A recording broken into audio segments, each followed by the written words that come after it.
historic gathering of women committed to returning to the Tao. Sharon has hosted the Shift Network's Qigong Global Summit for 2 consecutive years. She is also a photographer and award-winning filmmaker. And I have to say that I am just so pleased to be here with you today, Sharon. It's Thank you. wonderful. Thank you so much. I'm thrilled that you accepted my invitation to interview me. Yes, because I have actually been aware of your work for many years, and I just think that you have been really a wonderful presence for healing here in New York City. But one of the things that I realize is that many people who are watching this may not really think about or understand the relationship of Taoism and Qigong. And I thought that might be an interesting place to start because for a lot of people, they heard of the Tao Te Ching, but they don't really understand what it means in relationship to healing. Thank you for that question. It's a really good question. One of the things that captivated me initially when I started studying Tai Chi 40 years ago was the philosophy of Taoism that expressed itself through movement. And at that time, not many people were talking about Qigong, but I did have a teacher. He was Korean. His name was Don An. He passed a few years ago. Oh, wow. He did teach some Qigong. And actually, Don An was the person who introduced me to Mantak Chia, and Mantak Chia introduced me to TK Shi. These were my main teachers in my early years. And, the philosophy of Taoism is so much related to nature, staying in the flow of change. We're living in the dimension of change. We can't expect to hold on to anything for very long. And the concept of yin and yang, which related so much to breathing practice. And so, in the early days of Qigong, Qigong was considered to be a kind of a shamanic practice. And, the people who developed it, the ancient guys, most of them were guys at that point, I believe, although it's hard to know, looked at animals for inspiration. So they had this connection to the natural world. And Tao means the way, and one of the things about Qigong practice is to merge yourself with nature, to align yourself with the way of nature. And for me, that is just a big plus. Well, it is a big plus, and I know that you're going to be talking about bone health, and you're going to be offering us some of those healing practices. But when was it that you realized that Qigong was really something that could substantially transform our bodies and transform our minds and our spirit? And you've had this journey from Tai Chi to Taoism to Qigong. So tell us a little bit about that journey. Thank you for that question. Yeah, I started out practicing Tai Chi because I was a photographer in those days. And I had a lot of physical problems that were related to that profession. I had a lot of congestion in my third eye from looking at the world through a camera. It wasn't a digital world then. You had this big thing, you had a camera bag full of stuff, you had shoulder issues. Whenever you traveled, you had to travel with, a suitcase full of film and lights and the whole deal. And I had a lot of physical problems from that. And it was the late 70s, and I met someone who said, you would really appreciate Tai Chi. So I found this teacher and I immediately knew, oh, this is going to help me. And after a couple of years, I actually grew a few inches because the compression in my spine and the hunching over and, all of those skeletal problems started to just open up. And I don't know if I really grew, but in terms of measurement, I was a couple of inches taller. And that was kind of remarkable in my mind. And, over time, I started to realize that, and then I learned some Qigong practices, and then I was sort of captivated by that. And I started to notice that my disposition had changed. I was a really complaining, angry young woman with a lot of issues, and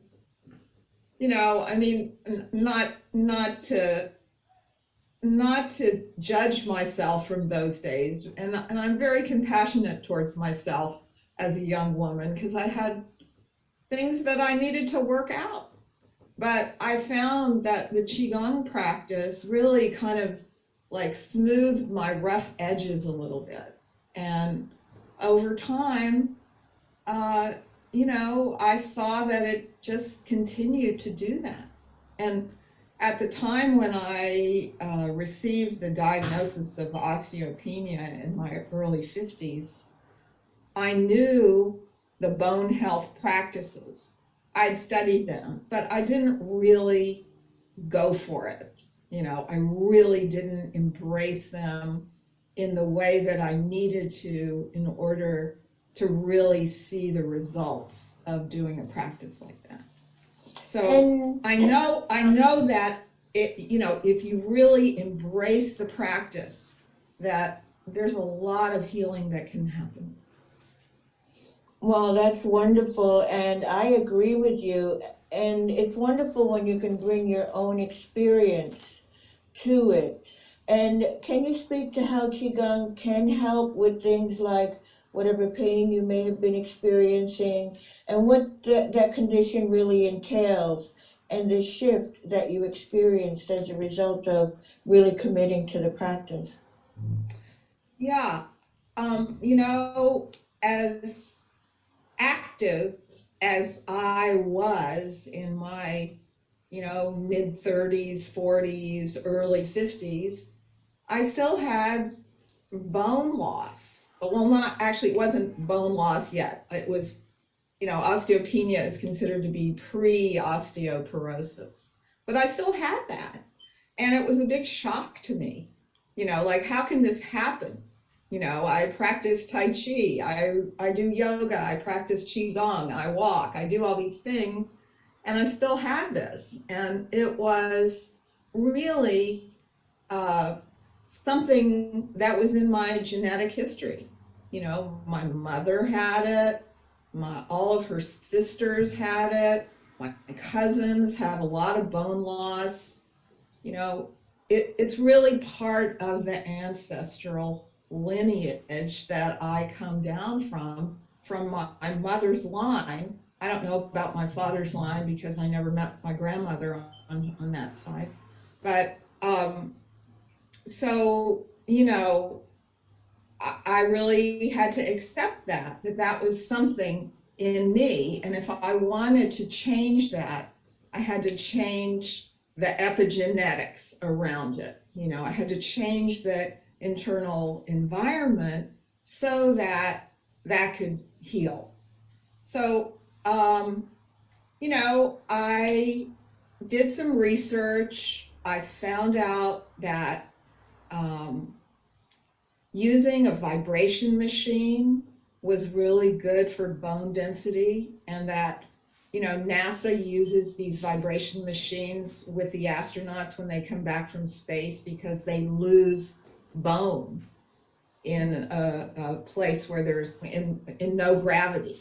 So they lose bone and they need to build that bone. And so I found that out, And I incorporated that with a 45-minute practice several times a week, which included some of the ovarian breathing techniques of retrieving creative energy and moving it through my channels. It included bone breathing, which I'm going to teach in a little while, and also some tapping practices where you hit the bone. I have some tools here that I want to show people. And, you know, a lot of people, they look at this bigger thing, which is a wire hitter. This creates vibration in the bones. And they go, oh no, I can never do that. Well, that's okay. Get yourself a wire whisk out of your kitchen, or go buy one, maybe a bigger one than this. And the metallic vibration that goes into your bones, it still works. So that's another tool. And the reason that this is useful is that when you tap your bones, and it's important to say that it's not about hurting yourself, it's about stimulating the cells to do their thing. And it really does work. And so anyway, so I incorporated the vibration machine and a 45-minute practice 3 days a week. And I just did it religiously. And at the end of that time, I had increased my bone density by 7.5%. And I was no longer considered to be osteopenic. And I can't promise you, of course, that this will happen to you or anyone else, because, you know, everybody's different. But this is my personal story, and it really worked for me. And it's important because so many people, as they get older, they have bone loss and more brittle bones. And one of the things that is kind of shocking is that statistics show that over the age of 50, I think more than half of the fractures that people have are in their hips. And especially women have this propensity to lose bone in the hip, in the lower back. And the other part of it that is important is that people start to not feel confident when they're walking. And when they don't feel confident when they're walking, they often trip, or, you know, they don't see the curb, or, you know, whatever happens. And then when you have a fracture like that, it's very depressing. You know? I mean, you ask somebody, you know, falls, bone fractures prevent people from expanding out. And, you know, in the Taoist tradition, or in Chinese medicine, we should say, bones are related to our kidneys. And what's the negative emotion that's in the kidneys? Fear. So it's all kind of interwoven, the bones, the fear, the ancestral lineage, because, you know, this is our Jing. It holds the chi from our ancestors. So Yeah, and I agree with you. This is a really big problem, and it once women begin to have these issues, they become more isolated because of their fears and their concern about moving through the world. Can you speak to maybe who can use this? Can it be someone who, like you were just getting diagnosed?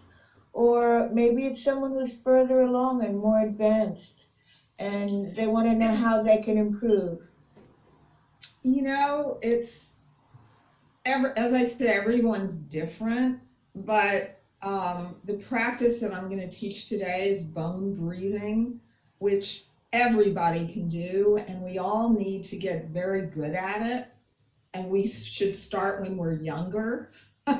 You don't want to wait until you have a problem. I mean, this is one of the beautiful things about Qigong practice is that if you really engage it as a lifestyle, you can stop a lot of problems from developing. So I encourage anybody to do bone breathing, and we all need to get very good at it because our bones are alive. And a lot of people just think our bones are just calcified cells, but there's energy in our bones and in our bone marrow also. And, and we need to just connect with that level of our being because it's real and there's a lot of vitality there. I so agree with you, and I appreciate that perspective. And I know that we're going to be going to your demonstration. I'm really excited to be able to witness and share that with you. But can you also speak to sort of the need for Qigong practice in our worldview, in the perspective of people who during a time of great challenge really have to pay attention to their health in so many different ways? Thank you for that question because it's really, I think, a theme that's running through this summit of, the potential for transformation that is not just personal, but it really is global in its possibilities. And, we often think that taking care of ourselves is, taking the right vitamins and eating good food and walking in the fresh air. Yes, all of that is great. But what about every day making a very strong connection to your energy and to the vision of your health? And I just think it's such an important ingredient. And it's been kind of painful to watch how during this pandemic there's really no discussion about this level of self-care. And I think it really speaks to how our healthcare system is really unable to manage something like this. Mm. It's very true, and I think that people have become very reliant on a system that is quick to feed us drugs or surgeries or really radical interventions. At least from my perspective, it's radical when there's something that's very wholesome and holistic and in harmony with nature, such as Qigong practice. But really, have you seen the growth of Qigong? Have you been able to see the impact from when you first started to now? Because to me it seems promising. Definitely, definitely, definitely. And I used to say about 10 or 15 years ago that, okay, all the baby boomers who've been doing yoga, who've injured themselves, at a certain point, they're going to come to Qigong because it is a mind-body discipline which satisfies that longing to, be a whole person. And it's gentle enough that anybody can do it. You can be in bed with an illness and practice bone breathing. You know, you can be a child and learn the animals, the 5 animal forms, or the 6 healing sounds. You know, I find that this is like a particular level of Qigong practice that I think is proliferating around the world, and I think it's going to have a big effect, but it's going to take more time. Yeah, that's why this summit is so valuable, because people are really able to experience the practice and learn for themselves through the knowing of their own body. So it's really very, very powerful what you've been participating here and presenting to folks. What do you hope to happen in coming years with your work? I know that you're going to be focusing on the bone health for the summit, but you do many forms of Qigong healing that involves emotional restoration, physical restoration. Yeah, Where do you hope seeing your work going as you go forward, helping people to heal themselves? that's such a good question. Well, there are many things that I'm interested in doing, and one of them, and I don't know when I'm going to get to this, but it's kind of an interactive ebook that has little videos, audio meditation, photography, text, something like that. Um, I'm looking forward to creating something like that that has the potential to be something that people could really use. In terms of my personal teaching, uh, okay, here it is. I'm looking for some young people that I can download everything that I've learned. Because, it's not been all for me, you know. And and I have wonderful students, but I'm looking for some younger people.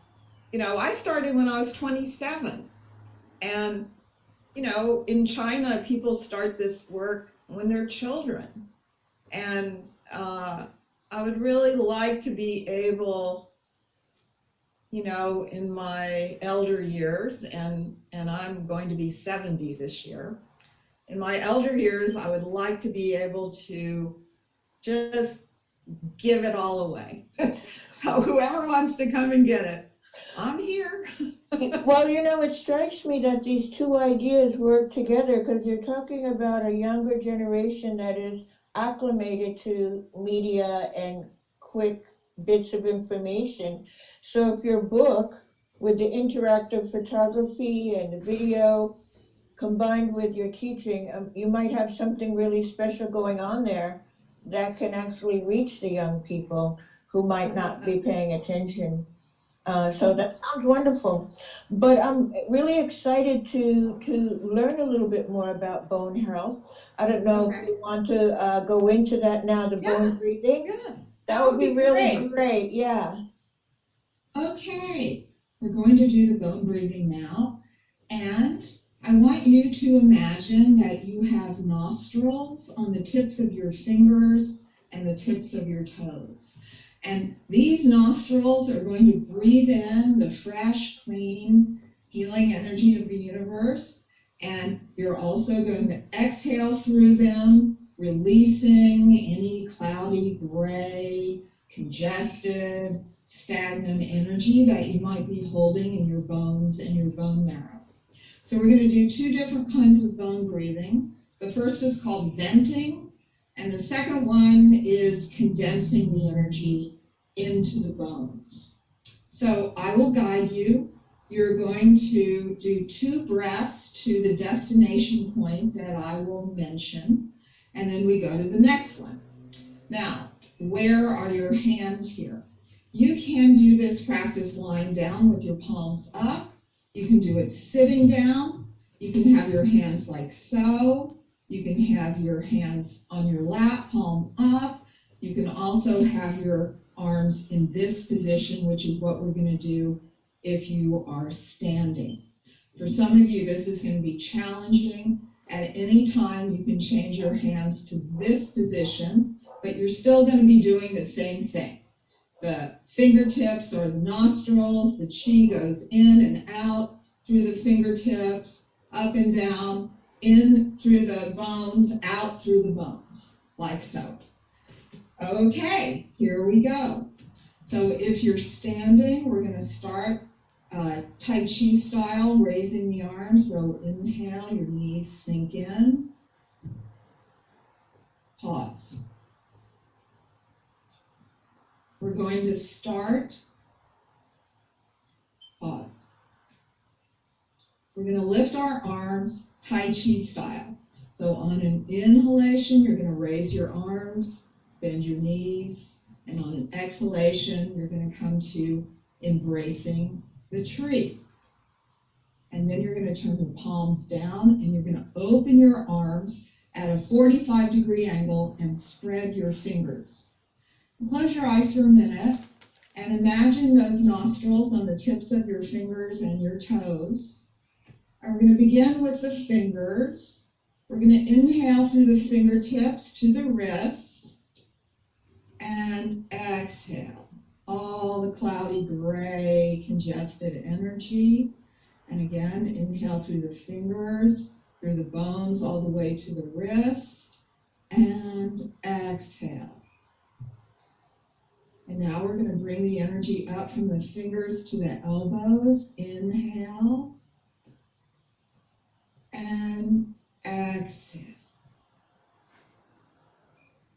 Again, fingers to elbows. Inhale, and exhale. This time, fingers to shoulder blades. Inhale and exhale. Again, inhale and exhale. This time, from the fingertips to the cervical 7 at the base of the neck. Inhale. You can open your eyes or close your eyes according to your feeling, and exhale. Again, inhale through the fingertips, all the way through the bones of the arms, scapula to the cervical 7, and exhale. And you're going to keep that pattern going through your arms, fingertips to cervical 7, like a program running in the background of your computer. You've turned it on, it's working. You don't have to be responsible for it, it's just going on. And now we're going to bring pause. And now we're going to bring our attention to the feet, to the tips of the toes. Inhale from the tips of the toes to the ankles, and exhale. Again, inhale from the tips of the toes to the ankle joint, and exhale.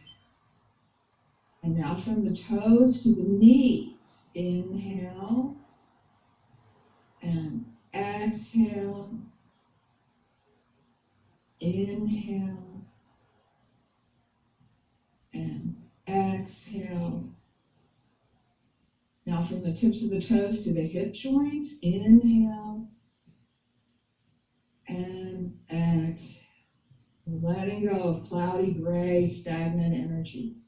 Inhale and exhale. Now to your tailbone and sacrum from your toes. Inhale and exhale. Again, breathing in the fresh, clean energy of the universe, and exhale. Cloudy, gray, stagnant, old, murky chi. And one more time to the tailbone sacrum. Inhale and exhale. Now we're going to go from the toes to meet the energy of the arms at the cervical 7. So arms and legs, breathing. Inhale. Feel those inhalations meeting at the cervical 7, and exhale. Out through the fingers and toes. Again, inhale and exhale. Now we're going to go up from the cervical 7 all the way into the skull bones. Inhale from the fingers and toes all the way up into the skull, and exhale. Again, inhale and exhale, refreshing your bones and your bone marrow. And for this last one, we're going to inhale And as you go up the spine, let the energy move around into your rib cage so that your entire bone structure is full of fresh, clean energy. And then exhale out through your fingers and toes. And 3 more like that. Inhale into your entire bone structure. And exhale. And 2 more.